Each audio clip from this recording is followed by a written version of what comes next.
এই যে দেখেন গ্রিন ব্যাগ লয়ে যাইতেছে আপনাদের কাছে, ব্যাগগুলো যেন ভরে যায়, ব্যাগের মধ্যে মুঠ করে দেন, বিসমিল্লাহ কয়ে দিয়েন, সবাই বিসমিল্লাহ কয়ে দিয়েন, আল্লাহ বরকত দিবে।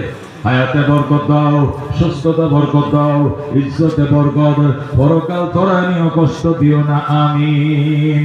মাশাআল্লাহ মাশাআল্লাহ, সবাই দিব, কেউ বাদ থাকবো না। মুনাজাতের আগে সাদকা করো, আল্লাহ মনের আশা যেটা চাইবা আল্লাহ দিবে ইনশাআল্লাহ। হাজার হাজার জনতার ঐতিহাসিক মুসলমান ধানিকুলার মোনাজাত হবে আজকে, ঐতিহ্যবাহী বৈরর মহাসম্মেলনের ধানিকুলার সম্মেলন আখেরি মোনাজাত। আল্লাহ যেন মনের আশা পূরণ করে, এই জন্য কিছু সাদকা আগে করে নাও, আগে সাদকা করে পরে দোয়া করলে আল্লাহ খালি হাত ফেরত দেয় না। মাশাআল্লাহ, আমাদের বাচ্চারা একবার লাস্ট পর্যন্ত যাবে, ওই যে দাঁড়িয়ে আছে মানুষ সেই পর্যন্ত যাবে।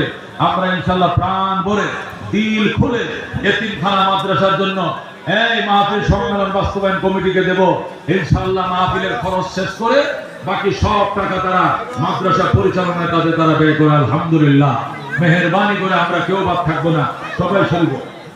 আব্দুল মালিক ভাই কত? 5,000 লিল্লাহ তাকবীর। ইয়া আল্লাহ কবুল করো, হায়াতে বরকত দাও, সুস্থতা বরকত দাও, ইজ্জতে বরকত, পরকাল তরানিও কষ্ট দিও না, আমিন। মাশাআল্লাহ, আমাদের ব্যাগগুলো লাস্ট পর্যন্ত যাবে, একবারে দাঁড়িয়ে থাকা পর্যন্ত যাবে, এরপরে আবার সব ব্যাগ স্টেজে চলে আসবে। সব ব্যাগগুলো শেষ মাথা দিয়ে আবার স্টেজের দিকে ফিরে আসবে ইনশাআল্লাহ। অনেক বড় মাজমা, এই সমস্ত মজলিসের দোয়া কোনোদিন বিছায় যাইতে পারে না, কতক্ষণ ঠিক কিনা? 40 জন মিলে দোয়া করে, আল্লাহ যে কোনো একজনের দোয়া উসিলা 40 জনটা কবুল করে। কারণ এনে তো হাজার হাজার মানুষ আছে, কতক্ষণ ঠিক কিনা? নিশ্চয়ই এখানে আল্লাহর ওলি আছে, বৈশা রয়েছে, যার উসিলা আল্লাহ আমাদের দোয়াকে কবুল করবেন। এই জন্য ইনশাআল্লাহ আমরা ব্যাগগুলো আসা পর্যন্ত অপেক্ষা করব। এর আগ পর্যন্ত আমরা একটু ওয়াইটিং এ রয়েছি, ব্যাগগুলো ফিরে আসবে, এরপরে দোয়া যাব।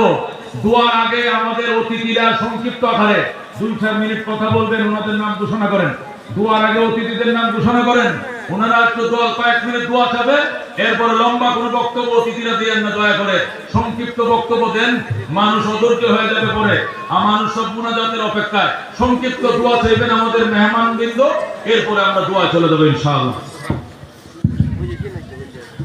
আলহামদুলিল্লাহ সুম্মা আলহামদুলিল্লাহ। মুহতারাম হাজিরিন, বৈলর ধানিকুলা আহলুস সুন্নাত ওয়াল জামাআতের উদ্যোগে 31তম 3 দিন ব্যাপী ঐতিহাসিক ইসলামী মহাসম্মেলনের আজকে আমরা 4র্থ দিনে আছি এবং সমাপনী অধিবেশনের একেবারে শেষ প্রান্তে চলে এসেছি। অল্প কিছুক্ষণের মধ্যেই হুজুর দোয়ার দিকে যাবেন, তার পূর্বে আমরা অল্প কিছু সময় আপনাদের কাছ থেকে চেয়ে নিচ্ছি। আল্লাহকে ওয়াস্তে কেউ কষ্ট নেবেন না, আপনারা একটু ধৈর্যের সাথে বসবেন ইনশাআল্লাহ। মুহতারাম হাজিরিন, আমরা দেখতে পাচ্ছি যে আমাদের মাঝে আজকের এই 4র্থ দিবসের শেষ অধিবেশনে বিশেষ অতিথি হিসেবে উপস্থিত আছেন আমাদের সকলের প্রিয় ভাজন, একজন শ্রদ্ধা ভাজন নেতৃস্থানীয় ব্যক্তি জনাব আব্দুর রশিদ চেয়ারম্যান সাহেবের সুযোগ্য সন্তান, সদ্য সাবেক মেয়র আলহাজ আমিনুল ইসলাম আমিন সরকার সাহেব। আমি সম্মানিত বিশেষ অতিথিকে সংক্ষিপ্তভাবে একটু মত বিনিময় করবার জন্য সনির্বন্ধ অনুরোধ জানাচ্ছি। একটু সবাই আমরা বসে পড়ি, সবাই বসে পড়ি, একটু পিছনে গিয়ে বসে পড়ি। আমাদের স্বেচ্ছাসেবকরা ব্যাগগুলো আবার স্টেজে চলে আসবে, স্বেচ্ছাসেবক সব ব্যাগগুলো স্টেজে চলে আসবে।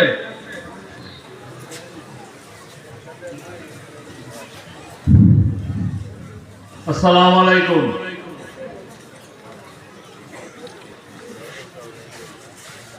আজকের এই ওয়াজ মাহফিলের কৃতিত্ব মুরব্বীর সভাপতি, ওই আলোচনা সভার ধর্মসভার প্রধান বক্তা এবং ময়মনসিংহ থেকে, ময়মনসিংহ জেলার অন্তর্গত ত্রিশাল থানা মুসল্লিয়ান ও দূর দূরান্ত থেকে আগত মুসল্লিয়ান, এই বৈলর এবং ধানিখোলা যে সম্মেলন মাঠ, এটি প্রায় 31 বছর যাবৎ এই সম্মেলন মাঠে ধর্মসভা হচ্ছে, মানুষের দিনের কথা বিভিন্ন ওয়াজ এবং বক্তারা বলে যাচ্ছেন। আমরা সূত্র হিসেবে শুনি। আল্লাহ তাআলা যেন এই ওয়াজের মাধ্যমে হেদায়েত দান করেন। 31 বছরের মধ্যে